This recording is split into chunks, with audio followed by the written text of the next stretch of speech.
I didn't think about it at first, not in the way you sometimes know something clearly. It arrived like a whisper first, then as a faint sensation, a subtle awareness that something had shifted before I had known what had occurred. It wasn't dramatic, no thunder, no announcement, just a presence that lingered longer than it should have. I noticed the way my attention secretly bent toward him without effort, the way silence seemed to speak when he was near. It was as if the space between us held a gentle charge, unmistakable yet undeniable, asking nothing, but promising the possibility all the same. There was no plan, no intention, only knowing. On more than one occasion, I told myself it was nothing.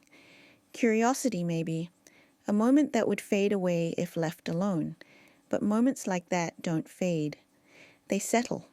They embed themselves quietly when you least expect it.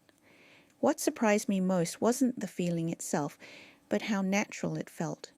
It was as though some part of me had been waiting, not for him specifically, but for this exact moment, and permission to feel that way again. Unguarded, awake. And then there were the glances, not the kind that linger nor confirm mutuality, but the kind you catch just as they're leaving. A shared awareness that something has been seen and felt, even if neither of you dared to admit it.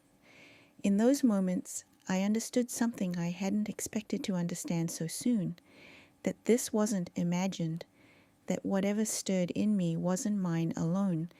It existed between us, in space, in the moment, and in the gray. There was a knowing in his eyes that mirrored mine, a quiet acknowledgement that even without words said everything. It wasn't urgency nor demand. It was much deeper than that, and I realized then, not with fear, but with a strange calm, that what had begun could not be undone simply by looking away. Some connections don't ask for permission. They arrive quietly and wait.